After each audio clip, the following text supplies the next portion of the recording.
Visão Mais Além, um programa do Núcleo de Comunicação Social do Lar Assistencial Maria de Nazaré, Samambaia, Distrito Federal. Livro Conduta Espírita, obra psicografada pelos médiuns Francisco Cândido Xavier e Valdo Vieira.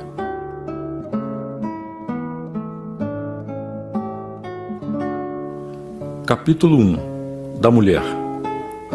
Compenetrar-se do apostolado de guardiã do Instituto da Família e da sua elevada tarefa na condução das almas trazidas ao renascimento físico. Todo compromisso no bem é de suma importância no mundo espiritual. Afastar-se de aparências e fantasias, consagrando-se às conquistas morais que falam de perto à vida imperecível, sem prender-se ao convencionalismo absorvente. O retorno à condição de desencarnado significa retorno à consciência profunda. Afinar-se com os ensinamentos cristãos que lhe situam a alma nos serviços da maternidade e da educação, nos deveres da assistência e nas bênçãos da mediunidade santificante. Quem foge à oportunidade de ser útil, engana a si mesmo. Sentir e compreender as obrigações relacionadas com as uniões matrimoniais do ponto de vista da vida multimilenária do espírito, reconhecendo a necessidade das provações regenerativas que assinalam a maioria dos consórcios terrestres. O sacrifício representa o preço da alegria real. Opor-se a qualquer artificialismo que vise transformar o casamento numa simples ligação sexual, sem as belezas da maternidade. Junto dos filhos, apagam-se ódios, sublima-se o amor e harmonizam-se as almas para a eternidade. Reconhecer grave delito no aborto que arroja o coração feminino à vala do infortúnio. Sexo desvirtuado, caminho de expiação. Preservar os valores íntimos, sopesando as próprias deliberações com prudência e realismo em seus deveres de irmã, filha, companheira e mãe. O trabalho da mulher é sempre a missão do amor, estendendo-se ao infinito. E respondendo, disse-lhe Jesus: Marta, Marta, estás ansiosa e afadigada com muitas coisas, mas uma só é necessária. E Maria escolheu a boa parte, a qual não lhe será tirada. Lucas 10, 41 e 42.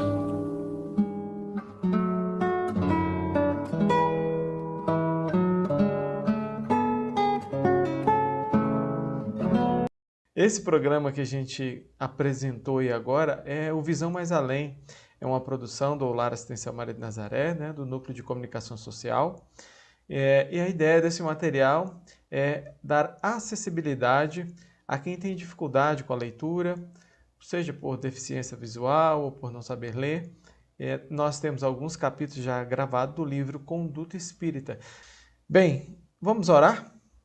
Então, nos convidamos a todos agora nesses instantes para fecharem os olhos conosco e vamos pedir ao Mestre amado Jesus que nesta noite, que é uma noite de paz, que é uma noite abençoada, onde nós temos a oportunidade de nos reencontrarmos, pedir a Jesus que possa permitir que as equipes espirituais, desde já, visitem os nossos lares, os nossos corações, envolva todos nós em vibrações de paz, que as equipes do Lar Assistencial Maria de Nazaré possam realizar o tratamento em cada um de nós, possam higienizar o ambiente do nosso lar, que tenhamos uma noite abençoada. Que assim seja.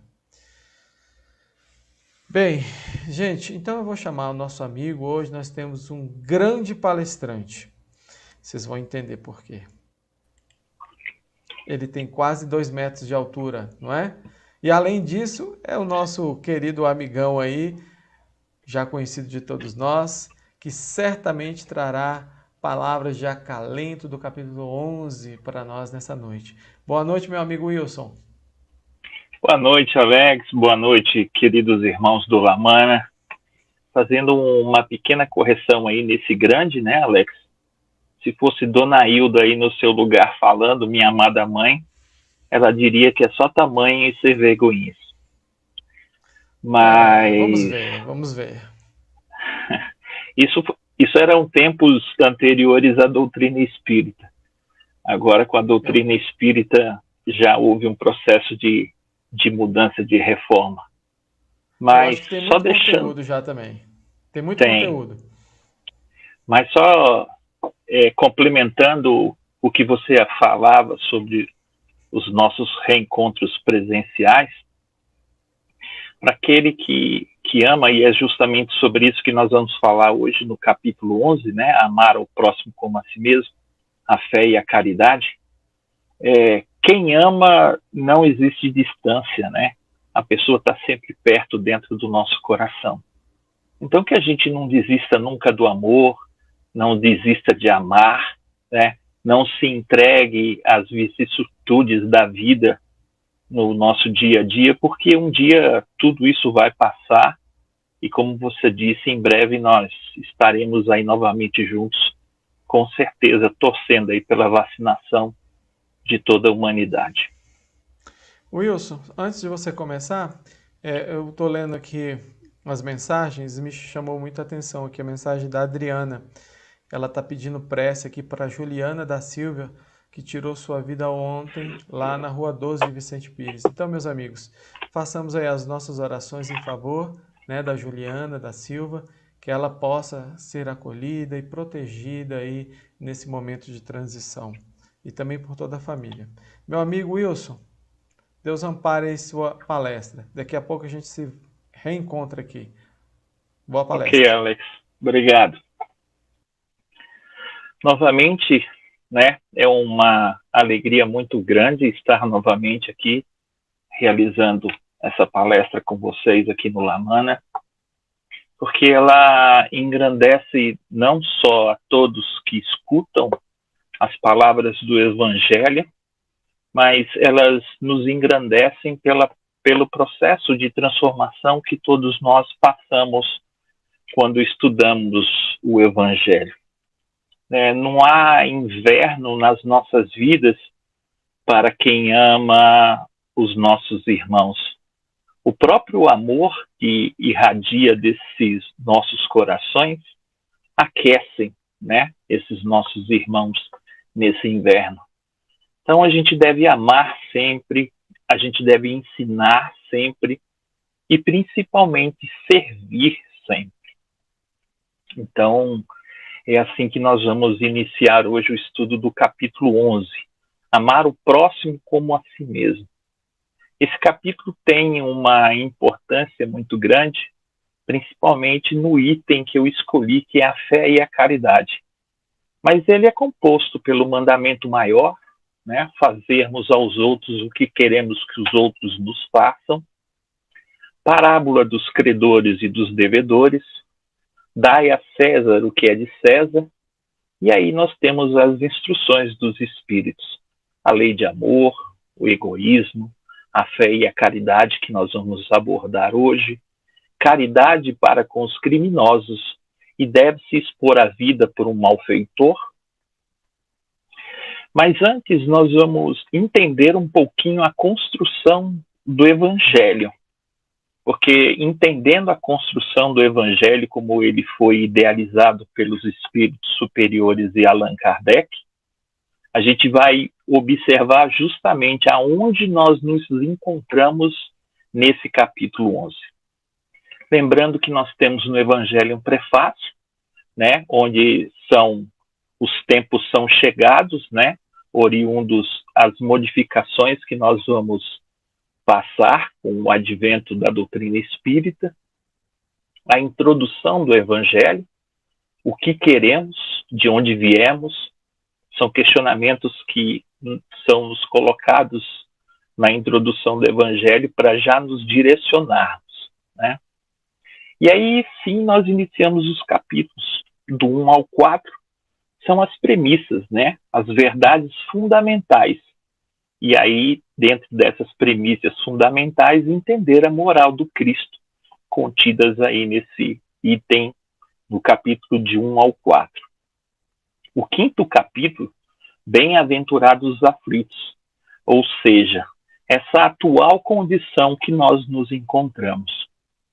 Logo em seguida, vem o bálsamo que refrigera a cada um de nós, o Cristo Consolador, né? Ou seja, a ajuda máxima do Cristo em nos consolar, em levantar os nossos ombros, a nossa cabeça e seguirmos em frente, mesmo diante das dificuldades que a gente enfrenta.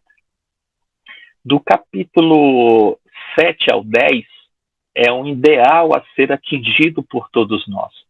Ali estão contidas as bem-aventuranças, que é uma escada evolutiva em transformação moral nas bem-aventuranças colocadas pelo Cristo no Sermão do Monte. Justamente aí nós estaremos inseridos, né, do capítulo 11 ao 17, ou do 7 ao 10, um ideal por todos nós a sermos atingidos, né? Do 11 ao 17, onde nós estaremos inseridos hoje, especificamente no capítulo 11, desafios individuais a serem implementados no íntimo de cada um. Ou seja, são as lições que o Evangelho nos traz através dos ensinamentos morais do Cristo que devem ser colocados por nós no nosso dia a dia. Do capítulo 18 ao 24 são desafios por nós vivenciados, mas em coletividade, ou seja, todos nós. E do 25 ao 28, uma trajetória individual de cada um, né? Nós temos Paulo de Tarso, podemos atender a muitos doentes com o Evangelho, porque o Evangelho, a gente sabe que é o consolo a cada um de nós, é onde nós buscamos o refúgio para a nossa alma inquieta, para o nosso espírito inquieto, né? Então, nós temos uma frase de Paulo de Tarso, lá no livro Paulo e Estevão, que fala a importância e a importante compreensão do Evangelho e a sua exemplificação. Então, Paulo de Tarso fala: a compreensão do Evangelho e da exemplificação do Mestre renovaria as nações de dor e sofrimento. O necessitado encontraria recursos no próprio esforço. O doente sentiria na enfermidade mais longa um escoadouro das imperfeições. Ninguém seria mendigo, porque todos teriam luz cristã para o auxílio mútuo. E, por fim, os obstáculos da vida seriam amados como corrigendas benditas de um pai amoroso a filhos inquietos. É tão bonito a gente ver Paulo de Tarso falando e ele exemplificado, né? Quando era Saulo, passou pela sua transformação para Paulo de Tarso. Ele conseguiu perceber em todas essas lições que ele mesmo nos deixa, né? Em seu capítulo no livro Paulo e Estevão, ensinamentos belos que todos nós deveríamos ter. Porém, nós ainda nos encontramos um pouco distante de entender que muitos dos processos dolorosos, das aflições, dos medos, das angústias que nos cercam, na realidade são uma estrada que nos direciona a uma evolução, nos direciona a um melhoramento íntimo de cada um. E Emmanuel também, né, em parte no livro Paulo e Estevão, deixa também uma outra frase muito boa a respeito do Evangelho. O Cristo é a substância da nossa liberdade. O Evangelho é a resposta de Deus aos nossos apelos. Moisés, o condutor, o Cristo Salvador. Com o Evangelho somos filhos livres de um Pai justo e amoroso. Quando nós aí entendemos Moisés como condutor, o Cristo, através dos seus ensinamentos, mostrando a cada um de nós a capacidade de vencer as dificuldades que nos cercam, né? Nós temos aí um Pai justo e amoroso, que propicia a cada um de nós essa oportunidade reencarnatória de vivenciarmos nossas vidas, né, para que a gente melhore, a gente vá buscando o aperfeiçoamento que todos nós temos que buscar. Até porque nós estamos inseridos em uma lei de evolução e não há como nós estarmos fora dessa lei. Como também não estamos fora da lei de ação e reação. Ou seja, todo mal que eu faço ao irmão, em algum momento eu também sofro esse mal, para que eu entenda essa dor, essa dificuldade, e assim encontre um equilíbrio, né? O equilíbrio que eu vou me pautando para seguir passo a passo, né, ao melhoramento. Especificamente, nós vamos falar hoje do item 13, né, a fé e a caridade. A caridade sem fé, o que nos fala o Espírito Protetor, nesse capítulo, nesse item, a caridade sem a fé não basta para manter entre os homens uma ordem social capaz de o tornar feliz. Então, o Espírito Protetor, ele já deixa bem claro que a caridade sem fé não basta para manter, né, uma ordem social capaz de nos tornar felizes. E ele ainda complementa ao final do item, a história da cristandade fala de mártires que se encaminhavam alegres para o suplício. Hoje, na vossa sociedade, para serdes cristãos, não se faz mais mister nem o holocausto do martírio, nem o sacrifício da vida, mas única e exclusivamente o sacrifício de vosso egoísmo, do vosso orgulho e da vossa vaidade. O sacrifício do vosso egoísmo, do vosso orgulho e da vossa vaidade. Ele complementa: triunfareis se a caridade vos inspirar e vos sustentar a fé. Então ele deixa uma outra advertência muito séria a todos nós, para que nós tentamos expurgar a todo custo do nosso íntimo o orgulho, a vaidade e o egoísmo. Essas chagas morais que ainda atrasam e muito ainda o nosso processo evolutivo. E a gente vai entender a fé, principalmente a fé dentro da doutrina espírita, como uma fé raciocinada, né? Embora não se possa definir a fé, entendemos-la como força que nasce com a própria alma, certeza instintiva da existência de Deus. E muitas vezes, nós mesmos, dentro do nosso íntimo, em algum momento das nossas vidas, pelas aflições que já passamos, questionamos-nos da existência de Deus ou não. Principalmente quando a gente ainda observa muita dor, muito ranger de dente.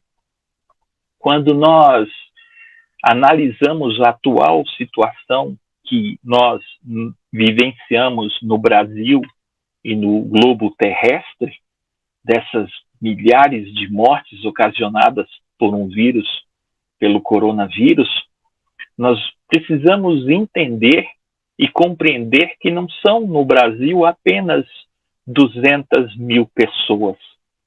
Se nós incluirmos aí parentes diretos e indiretos, esse número torna-se ainda mais assustador. Porque todos envolvidos de algum momento, de algum modo, sofreram. E sofreram muito com a perda de alguém. Possamos até não ter perdido alguém direto, mas todos nós conhecemos alguém ou algum amigo que perdeu um ente muito querido. Então, quando a gente questiona realmente a existência de Deus, nós não podemos esquecer justamente desse Deus que promove em cada um de nós essa fé de compreender, né, a grandiosidade dos seus ensinamentos e entender ainda que Deus continua trabalhando até hoje, porque Jesus já nos deixou um ensinamento, que ele, Jesus, trabalhava porque o Pai dele também trabalhava. Então, apoiado nos fatos, na lógica, né, nos ensinamentos da doutrina espírita, que a fé inabalável é somente aquela que pode encarar a razão em todas as épocas da humanidade.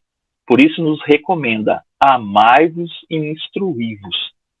Quando nós vamos estudando a doutrina espírita, nós vamos compreendendo uma série de fatores que nos cercam no nosso dia a dia.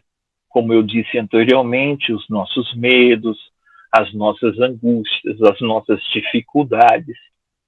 Quando nós percebemos que isso vem decorrente de uma lei de ação e reação, eu começo a entender certos processos que me cercam e aí eu vou tentando modificar esse processo.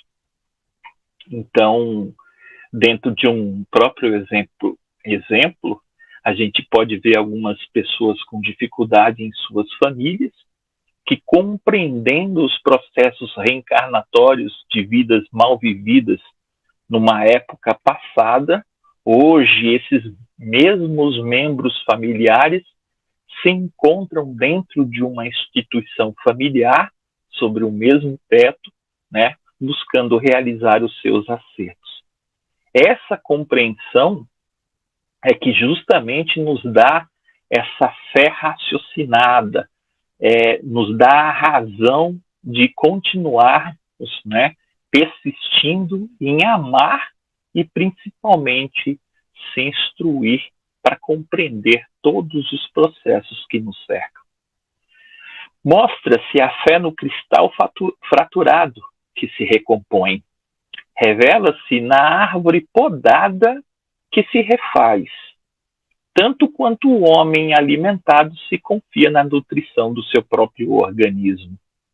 Então, toda essa nossa fé, que tenhamos a confiança de nos melhorarmos, de crescermos, de nos recompormos. E aí eu falo aquela frase lá no início, quando eu brinquei em relação à minha amada mãe. O Wilson antigo, sem sombra de dúvidas, é um Wilson completamente diferente nos dias de hoje. Então, isso há muito custo, há muito aprendizado, há muitas lágrimas, há muita dor. Todo esse processo envolvido, né, nos cercam principalmente do objetivo de nós melhorarmos dia a dia. Por isso a importância, né, de nós compreendermos a vida futura, a vida verdadeira, né? Porque aqui é um planeta de escola, uma escola, um planeta escola, onde nós estamos com lições a serem aprendidas. E, se não vivenciarmos essas lições, serão como os pequeninos na escola. Teremos que refazer as lições num outro período, como se fosse uma espécie de recuperação. Então, é impossível concretizar realização alguma sem atitude positiva, né? A fé é essa atitude positiva, essa atitude de confiança, né?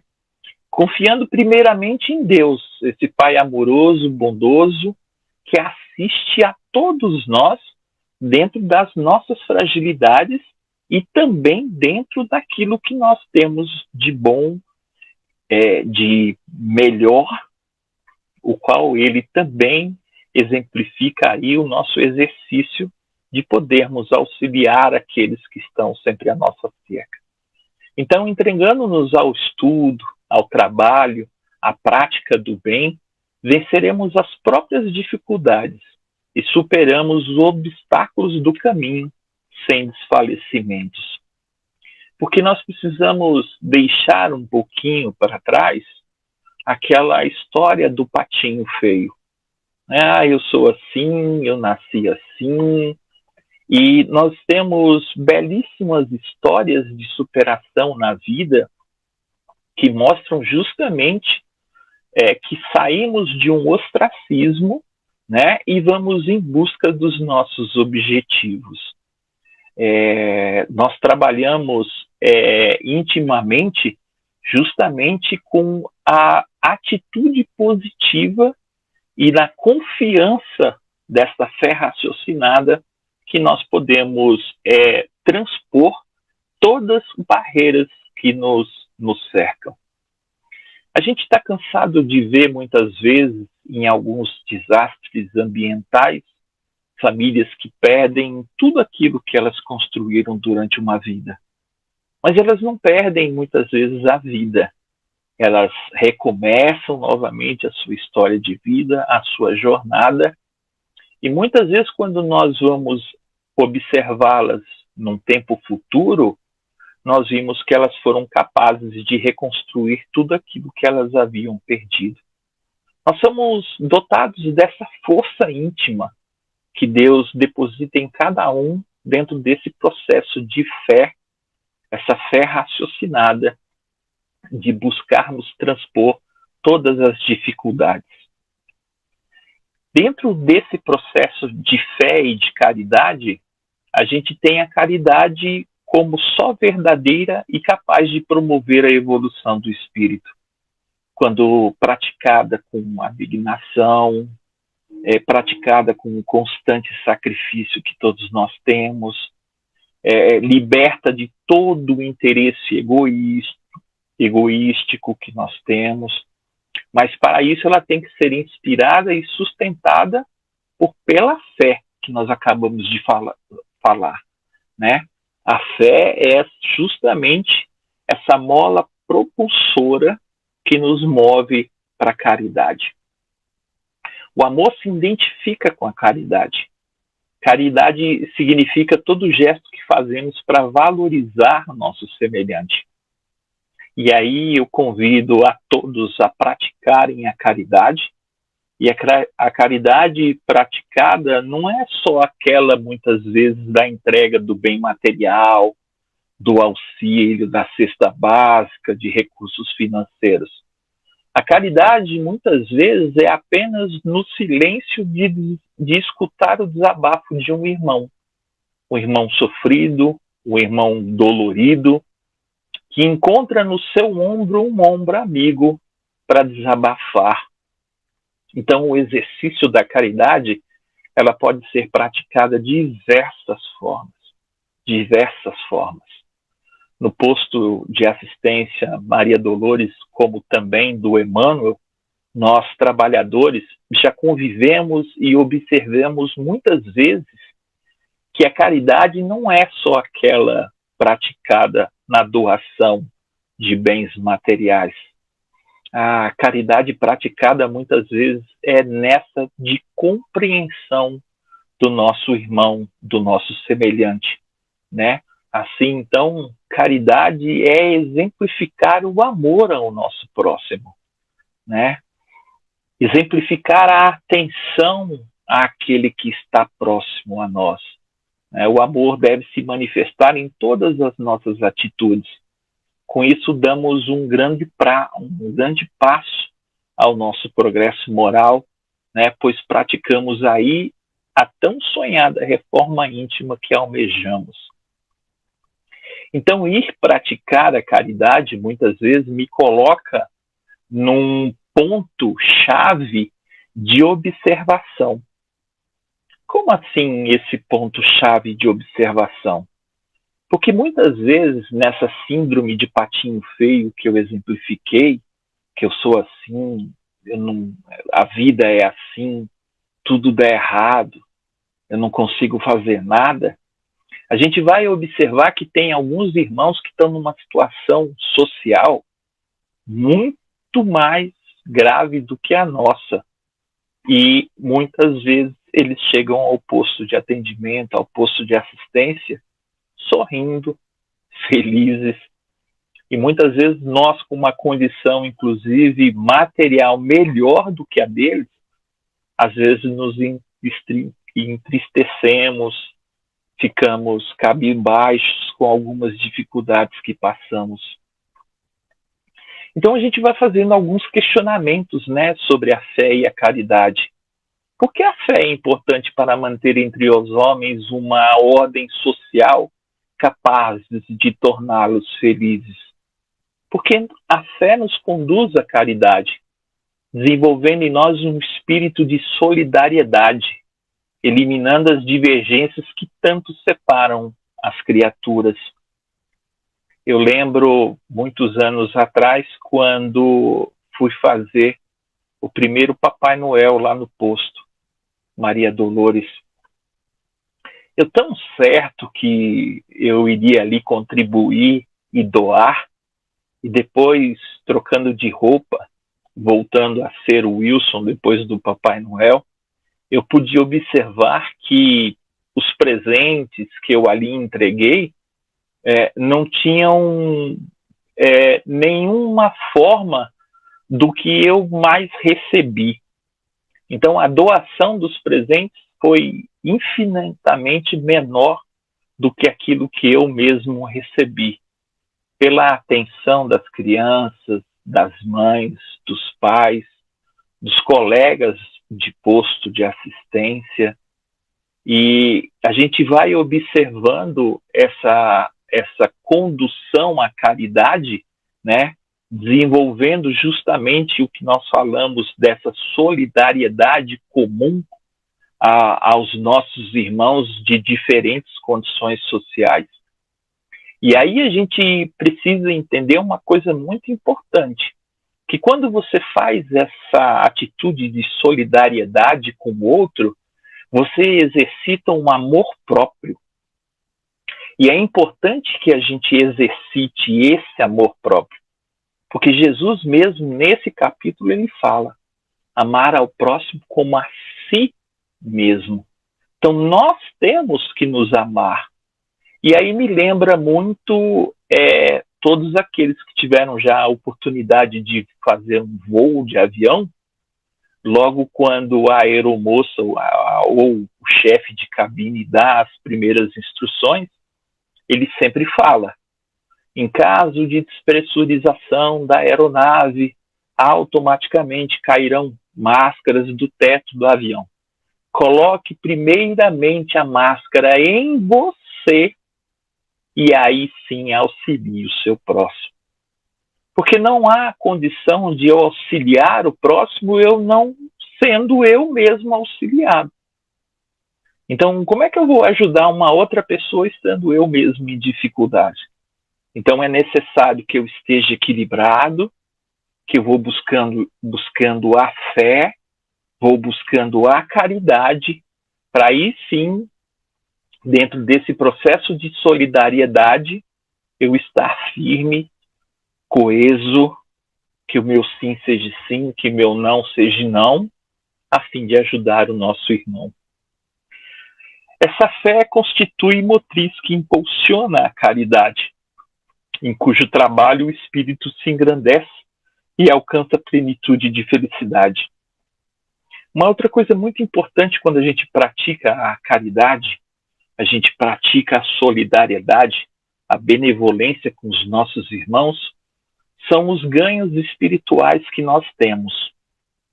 Nós sabemos já, através da literatura, do Bonus Ora, que é o trabalho que a gente realiza dentro da caridade, da benevolência, a gente tem esse Bonus Horas no mundo espiritual. Mas tem algo que eu acho, inclusive, tão importante quanto o Bonus Horas, que é justamente os nossos amigos espirituais que nós vamos conquistando. Porque quando eu auxilio uma pessoa na solidariedade, na caridade, essa pessoa auxiliada, ela já tem aí em mim um amigo, mas eu também ganho um amigo espiritual que é o mentor dessa pessoa. E aí, consequentemente, quanto mais pessoas eu ajudo, mais amigos espirituais eu vou ganhando. E podemos ter certeza absoluta, em algum momento das nossas vidas, são esses amigos espirituais que nós conquistamos através da solidariedade, da caridade, da benevolência, que vem justamente em auxílio de nós mesmos. Percebam no íntimo de cada um de vocês que nos escutam nessa noite, quantas vezes vocês saíram de situações difíceis sem nem imaginar de como foi que vocês saíram dela. Nós saímos de diversas dificuldades justamente pelo auxílio desses amigos espirituais que nós fazemos, desenvolvendo a solidariedade, a benevolência e a caridade com esses nossos irmãos. Então, veja só a importância, né, dessa atitude que nós temos com os nossos irmãos. E aí nós vamos lembrar também de Chico Xavier. O corpo é meu, ele pode sofrer. O semblante é do próximo, ele deve sorrir. Então a gente vai percebendo, né, esse auxílio aos nossos irmãos, o quanto nós também somos auxiliados, né? Outro questionamento que a gente faz entre a fé e a caridade: podemos dizer que as dificuldades da vida estão vinculadas à falta de caridade? Sim, e nela unicamente está a solução. Quando nos voltamos para o bem, estar do próximo, aliviamos nossas dores e concorremos para a paz social. Quantas vezes a gente vai cabisbaixo ao domingo de manhã para o posto de assistência, achando, né, como volto a falar, nós somos o patinho feio da história, nós nos deparamos com um irmão em condições sociais muito mais difíceis que as nossas, consequentemente a gente muda o nosso padrão de vibração, porque a gente começa a compreender que a minha vida não é tão ruim quanto eu imaginava que ela fosse, né? Então, essa maior receita de fraternidade está contida numa fórmula sagrada e imutável anunciada por Jesus. Amai-vos uns aos outros, como eu vos amei. E aí, entender o amai-vos uns aos outros é justamente olhar o nosso irmão como uma pessoa igual a nós, sem diferenciação de cunho social, sem diferenciação de cunho material, porque na realidade uma instrutora espiritual chamada Mãe Zeferina, uma preta velha, ela em uma reunião na Sociedade Alta de Souza, ela nos falou e disse alto, em bom som, para que todos pudessem ouvir, que somos todos farinha do mesmo saco. Se nós estamos todos nós encarnados agora, nesse exato momento, vivenciando tudo o que estamos vivenciando, alguns irmãos, com certeza, estão em alguns processos de aprendizagem diferente do nosso, mas estamos todos nós no mesmo processo envolvido. Então, somos todos farinha do mesmo saco. O que é necessário para sermos verdadeiros cristãos? É necessário tão somente que nos sacrifiquemos, mas que nós nos sacrifiquemos no nosso egoísmo, no nosso orgulho, na nossa vaidade, justamente em benefício ao nosso próximo, né? O verdadeiro cristão se distingue pelo muito que ama o seu próximo. O Alex já apareceu aí, mostrando que a gente está bem pertinho do nosso fim. E eu queria trazer para a nossa reflexão o que Leon Denis nos deixou no livro Depois da Morte, nas páginas 275 e 276, que eu vou ler para vocês. A caridade moral deve abranger todos os que participam da nossa existência nesse mundo. E aí a gente lembra de Mãe Zeferina, somos todos farinha do mesmo saco. Não mais consiste em esmolas, porém, sim, numa benevolência que deve envolver todos os homens, desde os mais bem dotados em virtudes até o mais criminoso, e bem assim regular as nossas relações com eles. Então, o alerta de Leon Denis, né, mostrando que todos nós estamos aí, né, num processo de ajuda mútua para esse nosso crescimento. Assim, eu gostaria de deixar as nossas reflexões para essa noite, que a fé, que a caridade estejam sempre dentro dos nossos corações, para que a gente fortaleça sempre aqueles nossos irmãos que estão próximos a nós. Muitas vezes buscamos a caridade com as pessoas distantes a nós, quando devemos realizar a caridade com aqueles que estão debaixo do nosso próprio teto. Nossos entes queridos, pai, mãe, irmãos, né? Muitas vezes não é necessário ir praticar a caridade tão longe. Bastemos que nós pratiquemos dentro dos nossos próprios lares, a fim de mudar esses nossos lares. Consequentemente, mudando os nossos lares, nós vamos mudando outros lares, consequentemente a gente muda a nossa rua, muda o nosso bairro, muda a nossa cidade, muda o nosso país, muda o nosso mundo. Que a caridade e a fé estejam sempre conosco. Muito bem, meu amigo. Muito obrigado aí pela sua presença. Foi muito bom para a nossa noite de hoje, né? E agora, para a gente encerrar, aqui me despeço de você, meu amigo, que aqui agora nós vamos para o nosso passe, tá bom? Agradecendo a sua presença e torcendo para que em breve estejamos aí todos juntos, né, Wilson?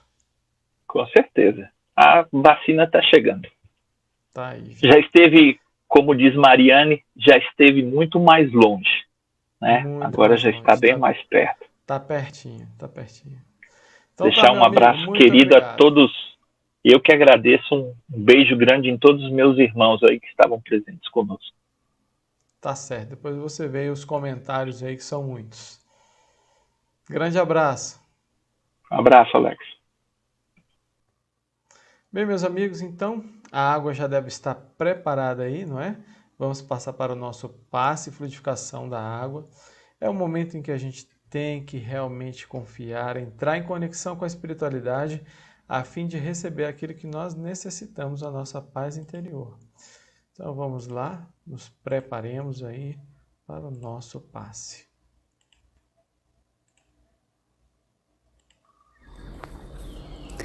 Nos preparemos para o momento do passe e fluidificação das águas.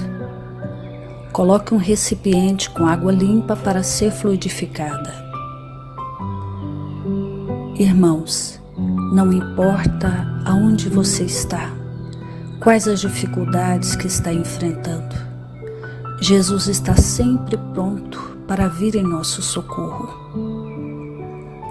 Coloque-se de maneira confortável, que lhe facilite a concentração e a receptividade. Respire lenta e tranquilamente. Inspire, expire. Inspire, expire. Encha seus pulmões de ar e solte bem devagar. Deixe que energias de tranquilidade e paz penetrem seus pulmões, circulem por todo o corpo. Sua alma, em harmonia com o corpo, se sente tranquila e em paz. Mentalizemos a passagem de Jesus, dia claro, Os raios dourados do sol iluminam a paisagem alegre de Cafarnaum. Casario branco, trepadeiras multicoloridas e pássaros saltitantes enchem a paisagem de otimismo. A notícia das curas atraía a multidão dos necessitados. Subitamente Jesus aparece, esguio e belo. A túnica desce-lhe até os pés. Ao pôr do sol, todos os que tinham doentes atingidos de males diversos traziam-nos, e ele, impondo as mãos sobre cada um, curava-os. Assim narra o evangelista Lucas. Mentalize Jesus se aproximando de você. Ele impõe as mãos amigas sobre a sua cabeça. Perceba que de suas generosas mãos cai uma cachoeira de águas claras e puras, vindas do seu amor a te banhar. Derramam-se em sua cabeça, descem pelos ombros, banham todo o seu ser, te trazendo paz, serenidade, equilíbrio. Limpam todas as impurezas e te pacificam. Sinta estas águas te banhando, limpando. Respire. Mentalize agora Jesus como sol diante de você. Sua luz, seu calor te envolvem. Sinta as energias curadoras que emanam do Cristo em sua direção. Ele ouve as suas preces. Confie nele. Seu amor é infinito e te acompanha e protege, oferecendo de tudo o que necessitas. Confie. Absorva as energias curadoras de Jesus. Sua luz te envolve. Sinta essas energias percorrendo todo o seu corpo. Sinta-se fortalecido e em paz. Senhor Jesus, divino amigo, estende as tuas mãos generosas, Senhor, e transforma estas águas em remédio para os nossos males físicos e espirituais. Guarda-nos, Jesus, em sua paz. Estende as vibrações de amor em benefício do meu lar, Senhor. Que aqui possa reinar a paz, a saúde, a tranquilidade. Nós lhe rendemos graças, Jesus. Fica conosco hoje e sempre. Graças a Deus. Faça uso da água fluidificada. Bem, então aqui nós nos despedimos de vocês, convidando todos nesses instantes para conosco agradecer a Deus pela noite de paz, pedindo que permaneça em nossos lares, que possa alcançar, Senhor, todos os lares que necessitam, que a sua paz possa habitar em nossos corações, hoje e sempre. Graças a Deus. Meus amigos, muito obrigado pela presença conosco e aguardamos todos vocês na próxima terça-feira às 20h30. Um grande abraço e fiquem com Deus.